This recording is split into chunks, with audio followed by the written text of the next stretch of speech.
श्री गणेशाय नमः. नमस्कार मंडळी, रेखाज किचनमध्ये पुन्हा एकदा तुमचे स्वागत. तर आज आहे श्रावण महिन्यातील तिसरा सोमवार. सगळ्यात आधी तुम्हाला श्रावणी सोमवारच्या खूप खूप शुभेच्छा. चला तर मग सुरू करूया त्याच्या रेसिपीला. तर इथे मी अर्धा लिटर दूध घेतलेलं आहे, ते उकळण्यासाठी ठेवलेलं आहे. आणि एका साईडला पॅनमध्ये तूप टाकलेलं आहे थोडंसं, आणि ड्रायफ्रुट्स फ्राय करून घेऊयात तुपामध्ये. गोल्डन ब्राऊन होईपर्यंत आपण हे फ्राय करून घेणार आहोत. अशा प्रकारे आपण हे ड्रायफ्रुट्स छान तुपामध्ये परतून घेतलेले आहेत, ते एका साईडला ठेवूया. आणि इथे मी 1 वाटी साबुदाणा असा छान 4 तास भिजवून घेतलेला आहे. तुम्ही बघू शकता अशा प्रकारे एकदम छान असा भिजलेला आहे. तर आता आपण एका साईडला गॅसवरती थोडंसं पाणी ठेवलेलं आहे गरम व्हायला. तर गरम केलेलं पाणी आपण ह्या भिजलेल्या साबुदाण्यामध्ये टाकणार आहोत अशा प्रकारे अगदी 1-2 मिनिटासाठी. आणि आता हे परत आपण चाळणीने गाळून घेणार आहोत अशा प्रकारे. इथे मी छोटीशी किसणी घेतलेली आहे.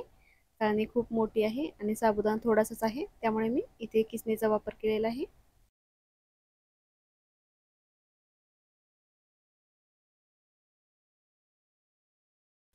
अशा प्रकारे आपल्याला साबुदाणा असा ड्राय करून घ्यायचा आहे.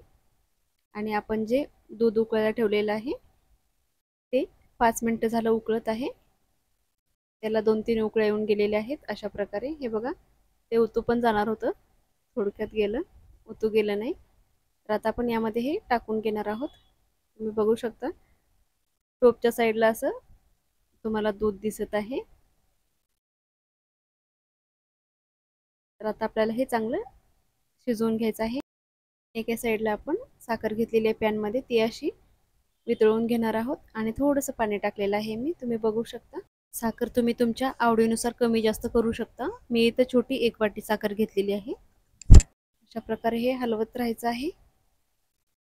साखर पूर्ण मेल्ट होईपर्यंत आपल्याला हे असं हलवून घ्यायचं आहे. दोन्ही गॅस साईडला चालू असल्यामुळे मला थोडंसं हलवायला अवघड जात होतं. पुढच्या गॅसची फ्लेम मला थोडीशी अशा हाताला लागत होती. आणि एका हातामध्ये मोबाईल, काही करायचं असेल तर आपल्याला किती मेहनत करावी लागते. आपली गोष्ट सहजासहजी होत नसते.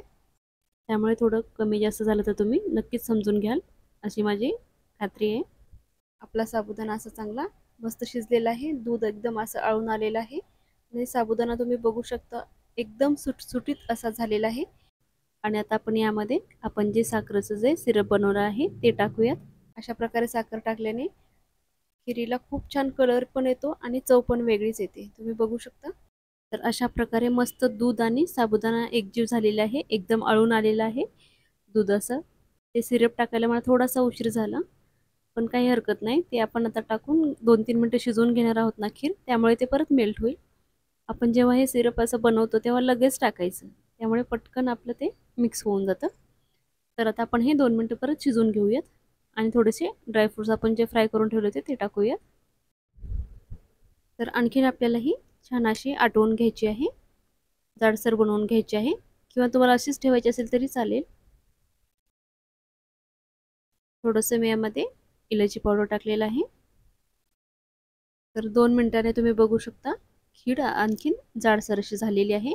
आणि तुम्हाला हे साबुदाणा वरती आलेले पण दिसतील.